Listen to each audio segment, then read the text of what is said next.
I'd like to talk about some chord fills tonight. Do this in E. You probably know that you can go from the third of the chord, G sharp, and the root, E, on the first string, up in chromatic 6 like that, and back down over E or E7, actually.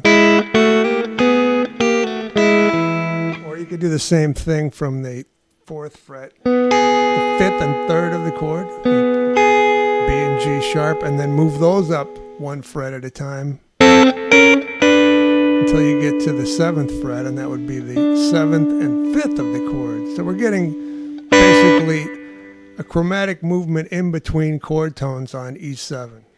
And you could do it also here on the next string set. Let's check that out a little bit, because there you got a chance where you can put the root on the tops and then keep that as a pedal tone. So use your little finger for the E on the 12th fret of string 1, and then your 3rd and 2nd finger for the B and D. And I like to pluck those. And then move that down while keeping the root on the top. And now with your first finger, we don't want to keep stretching out because it'll be hard. So we're going to put the first finger on the 10th fret for C and A. And then move one more to get back to an E chord.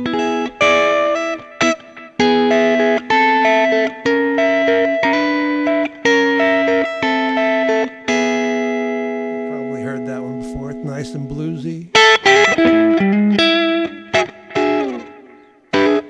You can make it a more complete chord by filling in the middle notes on the 3rd string. That's going to go down like that. So we're going to get E in 3rd inversion, and then E diminished, and then A minor 6 in 1st inversion. That's with C on the bottom. There's the A on the 2nd string. There's probably some other chords you could name that as, but I'll stick with A minor 6, and then again E.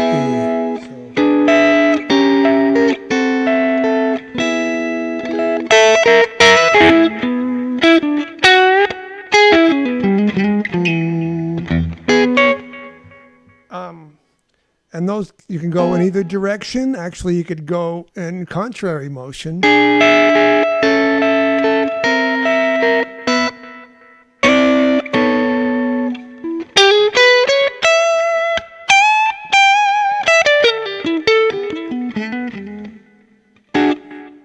I want to show you another one before I run out of time here.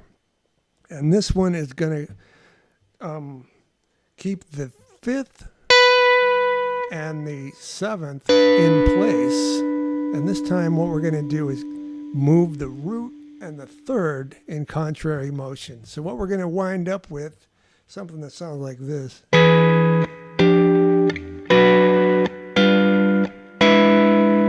So now we have 4 chords instead of 3, and it goes like this. You could play E7. Now, we need this space because it's going to sort of move into a smaller space as we go along. So, because this note is going to go up, and this note's going to go down.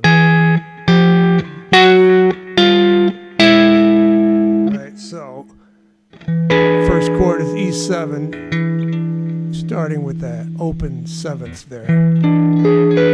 Now we're going to have G over F. That is barring on strings 4, 3, and 2 at the 12th fret, and then your F on the 13th fret. And now we don't want to keep going in opposite directions. It won't really be easy to finger. So now we're going to play the F sharp over here on the 9th fret of string 5. And this note that was coming down, we'll play here. So we got actually an octave now. And with those other two notes, this is actually just a triad, B minor triad. So we got E7, G7 in third inversion, B minor, G7 again, this time in a stock voicing, because this note's coming up and this one went down, right? So now we still got these two notes, D and B, and G and F here. And then one more, that's going up and this one's coming down. So now we have a first inversion E7 chord. And if you notice, these two notes have been here the whole time.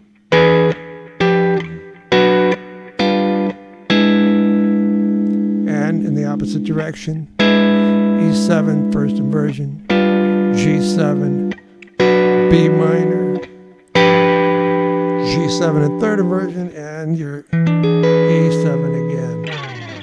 And it sounds kind of weird when you just listen to it real slow by itself, but in the context of like a groove or something, you can kind of sneak it in, and it does add some interest. I like it anyway.